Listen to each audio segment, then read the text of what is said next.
Hello guys, आज फिर से स्वागत है आप लोग को मॉडर्न एकेडमी ऑफिशियल में। आज हम लोग पढ़ेंगे क्लास 10th का हिंदी भाग 2 यानी कि वर्णिका चैप्टर फर्स्ट का पार्ट 3। इसमें 70 तक हो चुका है क्वेश्चन, जिसमें हम लोग ऑब्जेक्टिव सब्जेक्टिव सब पढ़ चुके। आज हम लोग 70 के बाद पढ़ेंगे। पहला क्वेश्चन है, घर के दरवाजे पर बैठी मगम्मा क्या देख रही थी?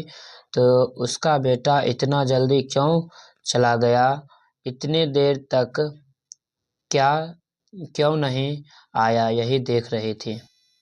अगला है, मगम्मा के लिए पोते को बेंगलुरु ले जाना क्यों असंभव था?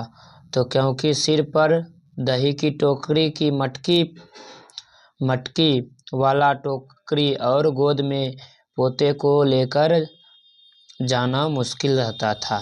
ठीक है। अगला क्वेश्चन है, मगम्मा को बेटे और बहू ने क्या समझाया? तो उस दिन इससे गलती हो गई और तुम भी गुस्सा करके रहोगे तो कैसे चलेगा। अगला है, दूध दही का व्यापार कौन करता था? तो मगम्मा करती थी। अगला क्वेश्चन है, मगम्मा ने अपनी बहू से क्या कहा? कभी कभी मैं भी चली जाऊंगी, रोज जाने का काम तुम ही करो। अगला है, मगम्मा ने अपनी बहू का परिचय किससे करवाया? माँ जी से करवाया। अगला क्वेश्चन है, बहू ने क्या कहकर मगम्मा को फिर से बुला लिया? तो बुढ़िया बेचारी अकेली क्यों रहे। अगला है क्वेश्चन, माँ जी ने मगम्मा और बहू को क्या देकर भेज दिया? तो 5 सुपारी देकर भेज दी। अगला है, मगम्मा कौन थी? तो मगम्मा की नजप्पा कौन थी? तो मगम्मा की। अगला है, माँ जी ने सास और बहू को क्या समझाया? दोनों सोच समझकर काम करो, दोनों अकल की बात समझो। यहाँ पे आंसर गलती हो गया था, उसी को काट के फिर से लिखा गया है। बोल रहे हैं, माँ जी ने नजम्मा से क्या कहा? तो अरे नजम्मा, तुम तो बड़ी समझदार है, पर क्या सास को ठीक लगता है? अगला है, माँ जी को क्या जानने की उत्सुकता हुई? यही कि सास के बारे में इतना सब सुना था, अब बहू क्या करती है? आगे से यही दही बेचने आएगी। और किससे कहा? मगम्मा ने माँ जी से कहा। अगला है, माँ जी ने बहू से क्या पूछा? अब तुम्हें घर में छूट मिली। बहू ने क्या सिखाकर दादी के पास भेज दिया? तो वह मिठाई देती है और घर में कदम मत रखना। अगला है, माँ जी को संसार का किस्सा क्या लगा? तो माँ अपने बेटे पर पति पर हक नहीं छोड़ना चाहिए। अगला है, नजम्मा की दशा कैसी थी? तो पानी में खड़े बच्चे का पाँव मगरमच्छ की तरह था। लेखक ने गांव में दही बेचने वाली मगम्मा की तुलना किससे करती है? तो शहर में दही लेने वाली माँ मगम्मा के घर की तुलना करती है। बहू ने सास को मनाने के लिए कौन सा तरीका अपनाया? VVI क्वेश्चन है। अपने बेटे को दादी के पास भेज दिया और कहा वापस नहीं आना। क्वेश्चन है, रंगप्पा कौन था? तो रंगप्पा एक ज्वारी किस्म का व्यक्ति था और रंगीला मिस्र था, मतलब एक अफुआ टाइप का कह सकते हैं, गलत व्यक्ति था। अगला क्वेश्चन है, मगम्मा ने अपना धर्म क्यों नहीं छोड़ा? तो रंगप्पा को घास नहीं डालकर मगम्मा ने अपना धर्म की रक्षा की और रंगप्पा उसकी इज्जत लूटना चाहता था, पर मगम्मा दूरी बनाए रखी। अगला है, मगम्मा को अपने बहू के साथ किस बात को लेकर विवाद हुआ था? तो मगम्मा को अपने बहू के साथ पोते को पीटने को लेकर विवाद हुआ था। अगला क्वेश्चन है, मगम्मा की बहू ने विवाद निपटाने के में पहल क्या चला था? मतलब मगम्मा जो थी उससे लड़ाई, उसका बहू हो गया था, उसको विवाद को निपटाने मतलब उसे भूलने के लिए क्या पहल बनाई थी और क्यों बनाई थी?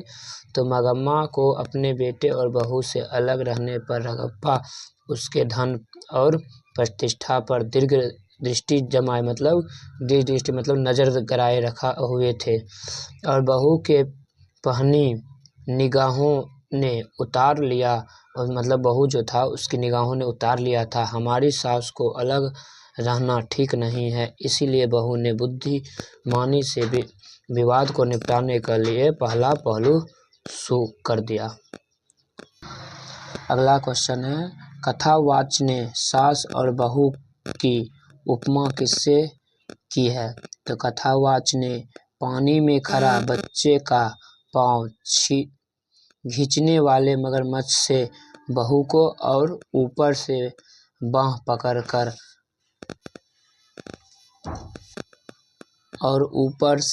पकड़कर बचाने वाले रक्षक की उपमा सास से की है। दही वाली मगम्मा कहानी का संदेश क्या? मतलब दही वाली जो मगम्मा था उस कहानी का संदेश क्या है?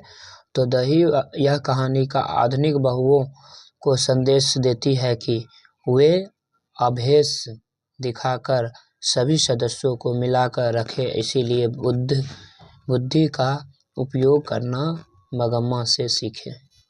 अगला है, इस कहानी से क्या शिक्षा मिलती? मतलब हमें इस कहानी से क्या शिक्षा मिलती? तो यह कहानी से यह शिक्षा मिलती है कि मनुष्य को बुढ़ापे में अधिकार के पंजरे में न पकड़कर योग्य उत्तराधिकारी को स्वयं अधिकार सौंप देना चाहिए, जिससे न समाज में उन्हास होगा और न ही मूर्ख की दाल गलेगी।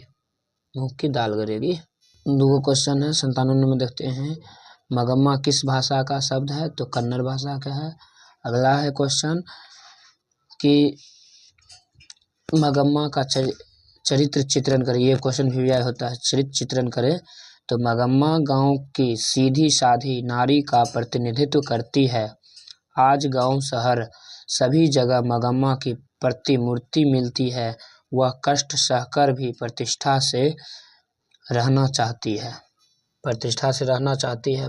वह बेटे बहू पोते पर स्वत्व संसाधना बनाए रखना चाहती है। इस प्रकार वह एक भारतीय नारी है जो सम्मान के साथ जीना चाहती है। अगला है, मगम्मा और नजम्मा में कौन अधिक बुद्धिमान था? तो दोनों नारी अधिक बुद्धिमान झगड़ती है, किंतु नजम्मा अपने नाटकीय योजना से उससे परास्त